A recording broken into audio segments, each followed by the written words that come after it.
Welcome, I'm Reverend Jayne Coley, and today's talk is how to release struggle. And I'm going to start, as usual, with a couple of quotes. And the first one is by Ernest Holmes, and it says, "True imagination is not fanciful daydreaming. It is fire from heaven." Oh, I love that. It is fire from heaven. As Buddha taught and said, see in others the divine identity we are seeking to realize in ourselves. So today I want to go through and share a little bit around science of mind. And there'll be 3 steps for engaging greater clarity and direction. Science of Mind was founded by Ernest Holmes in 1927. Science of Mind is a spiritual, philosophical, and metaphysical teaching. And what metaphysical means is that it is reality beyond what we can perceive by our senses. The well-known author, Theodore Geisel, he is also known as Dr. Seuss, and I believe that he practices the science of mind teachings within his books.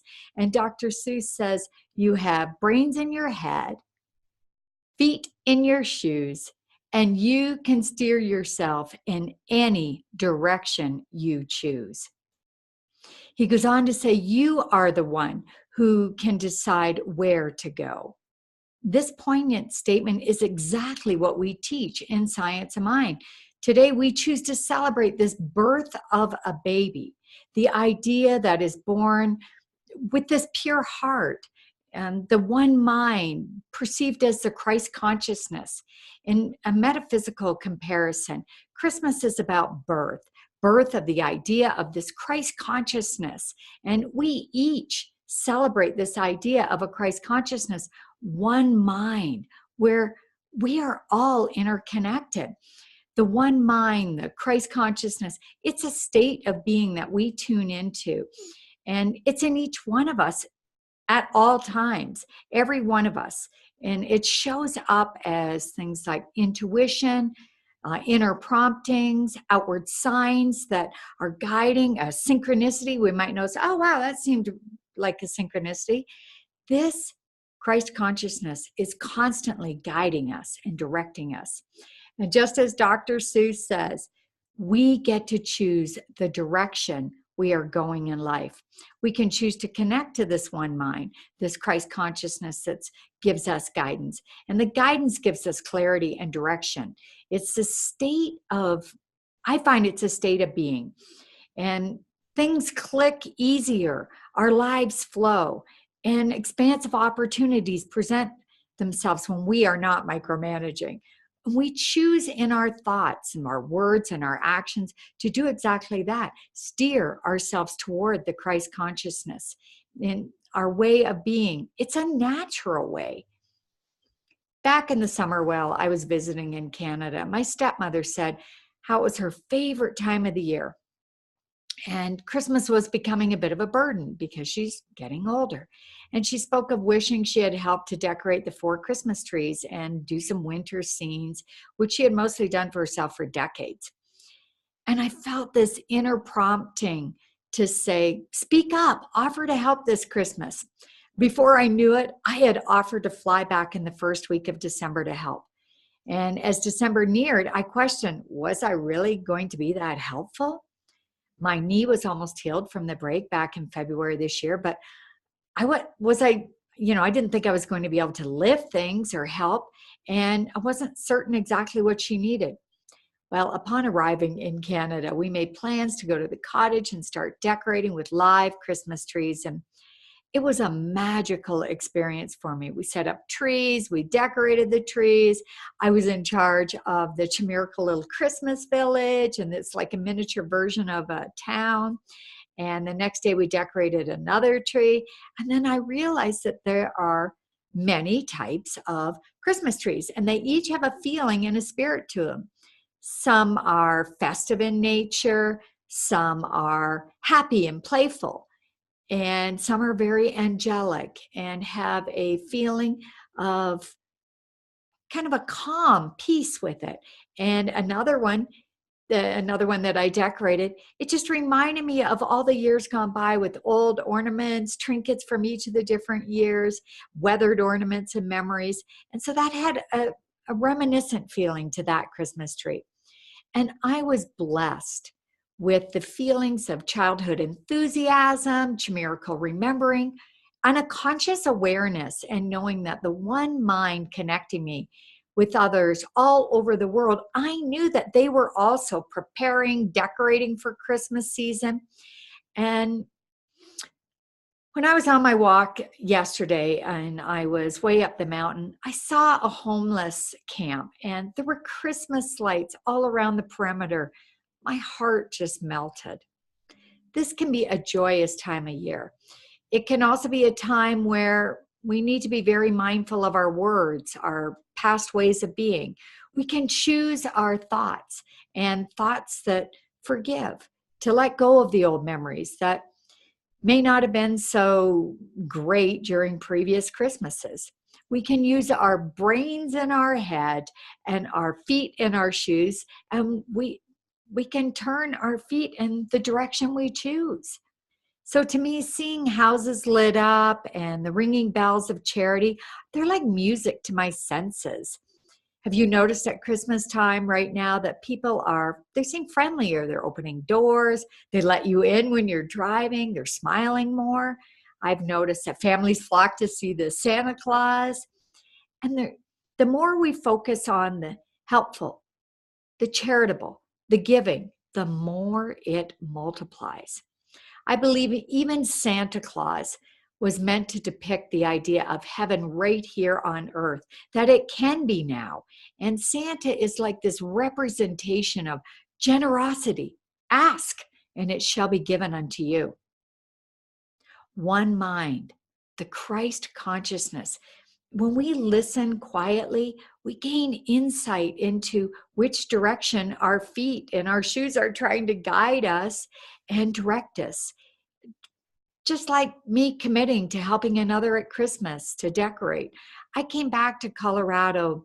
I was lit up. I was ready to greet the new year with this newfound enthusiasm. I had this festive spirit, and I'd have to say a bigger heart knowing that I birthed a grander version of myself. I believe this is what Holmes meant in the quote, true imagination is not fanciful daydreaming. It is fire from heaven. I imagine when Holmes used the words fire from heaven, he meant the passion, the spark, the idea that it first shows up in our thoughts and in our inspiration. That's the fire. Often we can shake this idea from our thoughts, much like I went through by committing to decorating for Christmas with my stepmother. But the fire from heaven, it was like it was calling me. Why can't we listen and choose this truth every day, this Christ consciousness that seeks to guide and direct our every step? The truth is, we can. We can choose it. We can say yes. We can choose it, the Christ consciousness. Whether we're out shopping for Christmas gifts, or maybe it's we're decorating for the season, or letting a stranger in front of us while we're driving, or simply graciously saying thank you. Each and every day we have a choice. We can choose to have clarity and direction every day. As Dr. Seuss says, you have brains in your head, feet in your shoes, and you can go in whatever direction you choose. Buddha taught and said, see in others the divine identity we are seeking to realize within ourselves.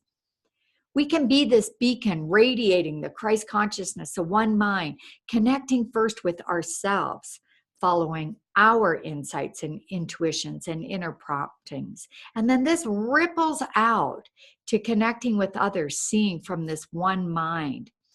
And we're more likely to be a healing and loving presence in the life of another when we stop focusing on what we consider to be wrong or lacking. Instead, we see with this eye of the Christ consciousness. Rudolf Steiner, who brought the Waldorf teachings, believed that if we do not believe within ourselves in something higher than ourselves, then we shall never find strength to evolve into something higher. It's a mirror. We see the Christ consciousness from these set of eyes, the one mind in ourselves, and then we see this in others as we look out. Ernest Holmes, the founder of Science of Mind, teaches when a group come together with one accord, one thought, there's a power that's generated. This is not because the one mind, the Christ consciousness, is responding stronger to a group, but rather the combined faith of the group.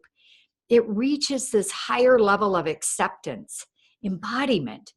And paraphrasing Holmes, we go on to say that when we agree as a group for a specific purpose, completely forgetting ourselves, we merge into the common good for all, a unified concept, one mind, the Christ consciousness.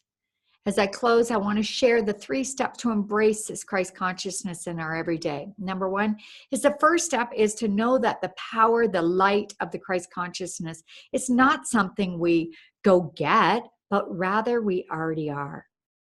And the second step is by bringing our best, we open the portal through which the Spirit works to bring forth good beyond what any one person could do alone.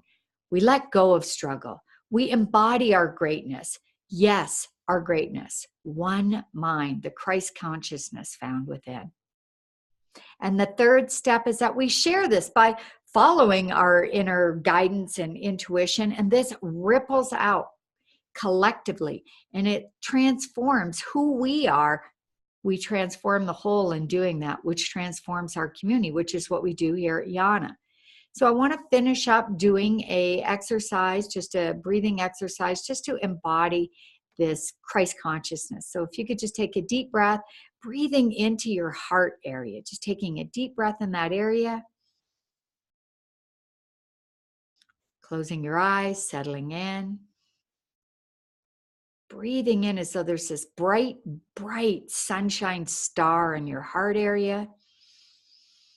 You are birthing this Christ consciousness. Just breathe in that light. See it radiating down your arms, down your legs. Breathe it in again. Now just fuel yourself up with that light. And then when it's time for your exhale, just exhale it out and send it out to everyone you know, to the community, the Christmas spirit. Send that out, that light, that Christ consciousness. The fire from heaven. Just feel that warmth all over your body. Thank you. Have a blessed holiday season.